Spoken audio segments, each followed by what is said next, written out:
Welcome to ND Love Story, where love stories are told with raw emotions and captivating storytelling. If you enjoy heartfelt and mesmerizing love stories, don't forget to like, share, and subscribe to ND Love Story so you won't miss any episode.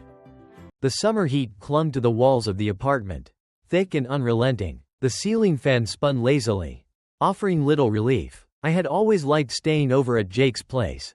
His apartment had a certain comfort, a familiarity that made it feel like a second home. But tonight, something felt different. I glanced at the clock on the nightstand, 1:42 a.m. The apartment was eerily quiet, except for the occasional honk from the street below. I had woken up for a drink of water, but as I passed Jake's door, I hesitated. It was slightly ajar, a sliver of warm light spilling into the dark hallway. Jake had always been a deep sleeper. I knew that from the countless nights we crashed at each other's places after late-night gaming sessions or bar runs. But something about that open door made my stomach tighten. A strange mix of curiosity and unease settled in my chest. I took a step closer. Inside, Jake was sprawled out on his bed, shirtless, the sheets pushed down to his waist. The golden glow from his bedside lamp illuminated his face, serene, peaceful. His dark hair was tousled, his lips slightly parted as he slept. I swallowed hard. Why was my heart racing? I had known Jake since college. He was my best friend, the one who always had my back. We had been through everything together: breakups, bad jobs, even the time I had too much to drink and confessed things I later pretended to forget. Jake had laughed it off like he always did. He was straight. After all, I told myself to move, to leave, but my feet refused. There was something unspoken in the air tonight, something pulling me toward him in a way I couldn't explain. And then Jake stirred, his brows knitted together briefly, his head turning slightly toward me. My breath caught in my throat. Did he know I was standing there? I stepped back, suddenly overwhelmed with the weight of my own thoughts. I had seen Jake asleep 100 times before. So why did tonight feel so different? I needed air. Turning swiftly, I walked away, my pulse hammering in my ears. Little did I know that night would change everything. I barely slept that night. Every time I closed my eyes, flashes of Jake's face under the dim light haunted me. Why did I stay in his doorway for so long? Why had I felt that strange pull in my chest? It wasn't like I hadn't noticed how attractive he was before. I just never let myself linger on the thought. But tonight was different. By the time morning came, I had convinced myself it was nothing, just exhaustion playing tricks on me. Jake was Jake, my best friend, my brother in everything but blood, and I wasn't about to mess that up.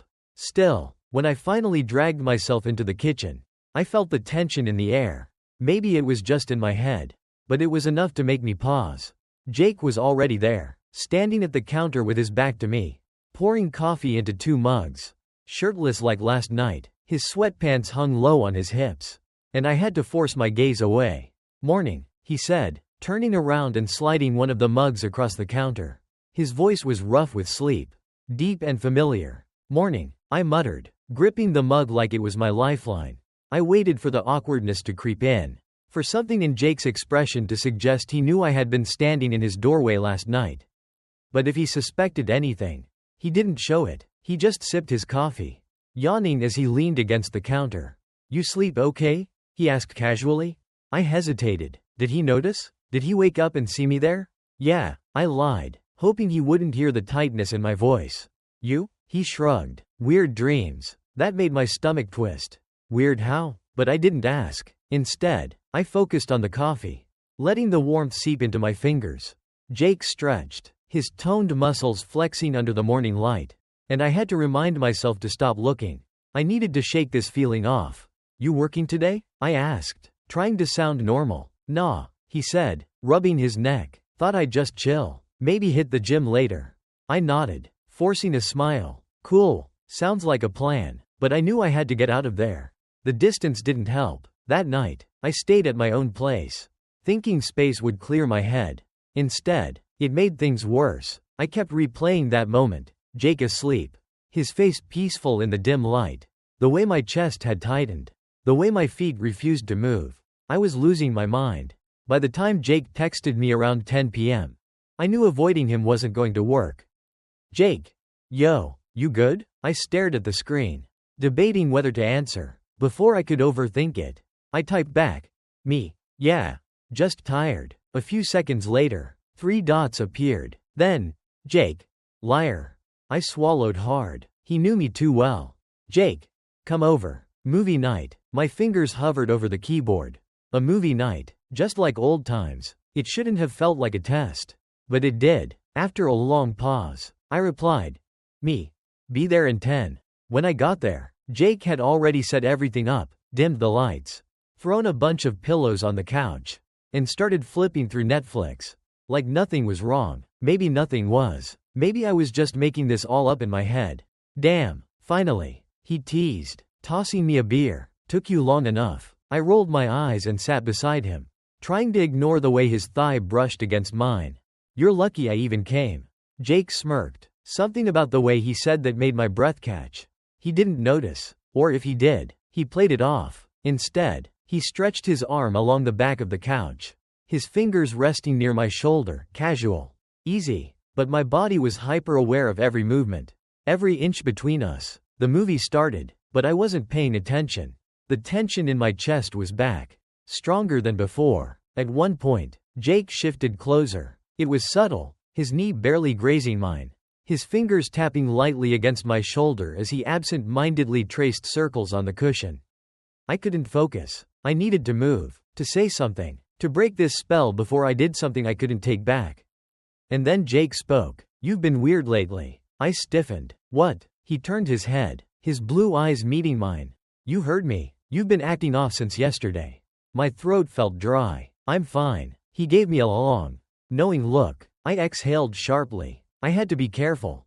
Jake was good at reading me. Always had been. If I let too much slip, he'd push until he got the truth. I forced a laugh. "I think you're just imagining things." Jake didn't blink. "Nah, I don't think I am." The air between us grew heavier. I shifted uncomfortably. "Jake, just drop it." But he didn't. His gaze held mine, his expression unreadable, like he knew something. And then, before I could process what was happening, he leaned in, just slightly. A fraction of an inch. A hesitation. My heart pounded. The moment stretched between us, thick with something I couldn't name. Expectation. Curiosity. Fear. And then Jake smirked, pulling away as if nothing had happened. "Relax, man," he said, nudging me playfully. "You're so tense." I let out a shaky breath, pretending to laugh, but I knew something had changed between us. And neither of us wanted to admit it. The movie played on, but neither of us was watching anymore. I could still feel the warmth of his body beside me, the phantom trace of his fingers tapping the cushion near my shoulder. My mind was racing, but my body had already made its decision. I couldn't move. The air felt different now. Tighter. Jake exhaled softly, shifting against the couch. "You're doing it again." I swallowed hard. "Doing what?" He turned his head slightly, not quite looking at me. "That thing where you pretend you're fine when you're not." A part of me wanted to deny it, to play it off like I always did. But something about tonight, the tension, the unanswered questions, the way he was watching me out of the corner of his eye, made it impossible. "I don't know what you're talking about," I muttered, gripping the beer bottle in my hands like it was the only thing keeping me grounded.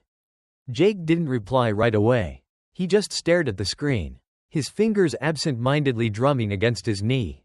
The silence stretched between us, long and unbearable. And then, so quietly I almost didn't hear it, he said, "You stood in my room last night." The words made my body go rigid. He knew. The realization hit me like a punch to the chest. My breath stuttered, my grip tightening around the bottle. I forced a laugh, desperate to deflect. "What are you talking about?" Jake finally turned to look at me. "Really look at me." "I woke up," he said. His voice wasn't accusing, it was something worse. It was knowing. My mouth felt dry. He tilted his head slightly, studying me like he was piecing something together. His expression unreadable, his blue eyes sharp under the dim light. "You didn't leave right away." I felt like I couldn't breathe. How long had he been awake? Had he seen the hesitation in my body? The way I lingered? "Jake, it's not," but he didn't let me finish. He shifted closer. Not a lot, just enough for the space between us to disappear, for our knees to press together. The warmth of him seeped into me, burning through my skin, and still I couldn't move. I didn't know if I wanted to. I wasn't sure at first. He murmured, his voice lower now. But now I see it. See what? My heart pounded in my chest. So loud I was sure he could hear it. This was Jake, my best friend, the guy who had been with me through everything. But the way he was looking at me now, it wasn't friendly. It wasn't teasing. It was searching, testing, and I was failing. My voice cracked. And I hated it. I should go. I made a move to stand. But Jake's hand shot out, grabbing my wrist. Not forceful, just enough to stop me. Just enough to make me stay. My breath hitched. I didn't dare look at him. But I felt it, the hesitation in his grip. The unspoken words hanging between us. You don't have to, he said quietly. And that was when I made the mistake of looking at him. His face was closer than I realized. His blue eyes locked onto mine. Searching. He was waiting for something, for me to break. For me to admit it. For me to do something I couldn't take back. The tension was unbearable. I should have pulled away. I should have laughed it off. I should have done anything but sit there and let the moment swallow me whole. But I didn't. I just sat there, staring back at him, my pulse hammering in my ears. I didn't know if he would make the first move. I didn't know if I wanted him to. But I knew, without a doubt, that nothing would ever be the same after this. And then the front door slammed. The sound shattered the moment instantly. Jake jerked back, his hand dropping from my wrist as if it had burned him. I stood so fast I nearly knocked over my beer. My chest was heaving, my thoughts a tangled mess. Footsteps echoed from the hallway. Someone was home. Reality came crashing back, cold and unforgiving. I forced myself to take a breath, to not look at Jake. Because I knew if I did, I'd see everything I wasn't ready to face. My voice barely worked. I should really go this time. He didn't stop me. He just sat there watching, not saying a word, and that silence said everything. The walk to my car felt like an eternity. My hand was shaking as I reached for the door handle. I wasn't even sure how I got outside. 1 second I was in Jake's living room, drowning in tension I didn't know how to escape. The next, I was standing in the cold night air, my breath coming too fast, my mind racing. I needed to leave. I needed to get far, far away from whatever the hell just happened. I fumbled for my keys, my fingers numb and clumsy. But before I could get the door open, I heard footsteps behind me. I froze for a split second. I thought about getting in, slamming the door, and driving away without looking back. But I didn't, because I already knew who it was. I turned slowly, my stomach in knots. Jake stood a few feet away, his arms crossed, his expression unreadable. He didn't look mad. He didn't look relieved either. He just looked conflicted. Neither of us spoke. The silence between us stretched too long, too painful. I'm not going to ask what that was back there, Jake finally said, his voice quieter than I expected. I exhaled sharply, gripping the top of my car door to keep myself steady. Good, because I don't have an answer. Jake nodded slowly, his jaw tightening. That's what I figured. Another silence. Another unbearable moment of standing too close but feeling a million miles apart. I had to say something. Anything. But all that came out was, we should forget about it. Jake's face twitched. Just barely. But I caught it. He dropped his arms to his sides, shifting his weight. Yeah, he said, maybe we should. But something about the way he said it, he didn't believe it. And neither did I. I forced a hollow laugh, rubbing the back of my neck. I mean, it was nothing, right? Just, I don't know, one of those weird moments. We're good. Jake's gaze flickered, something flashing behind his eyes. He gave a small nod, but there was no conviction behind it. Yeah, he said again, we're good. Another lie, another silence. I couldn't take it. I pulled open my car door, desperate to get out of there. I'll text you later. Jake didn't answer right away. I almost thought he wouldn't. And then, just as I was about to duck inside, I heard him say, yeah, see you. Man, it should have been normal. It should have been easy. But it wasn't. I shut the door and started the engine, my fingers gripping the steering wheel like it was the only thing keeping me from unraveling. As I pulled away, I glanced in the rearview mirror, just once. Jake was still standing there, hands in his pockets, watching me go. And that was when I knew this wasn't over. Not even close. I barely remember the drive home. Everything felt like a blur. The streetlights streaking past, the low hum of the engine, the weight in my chest that only got heavier with every mile. My phone sat face up on the passenger seat, dark and silent. I didn't know if I wanted Jake to text me or if I was terrified that he would. The moment kept replaying in my head, The closeness. The silence. The way he looked at me. I should have never gone into his room that night. I should have never let this happen. But I did. And now there was no undoing it. When I pulled into my driveway, I killed the engine and just sat there. The weight of everything pressed down on me, making it hard to breathe. I thought about messaging Jake, something casual, something normal, something that would fix this. But I knew nothing would. There was no going back. I leaned my head against the steering wheel, exhaling shakily. What now? Was this the beginning of something? Or the end of everything? I didn't have an answer. And then my phone buzzed. I jumped, my pulse spiking. I stared at the screen, my heart pounding in my ears.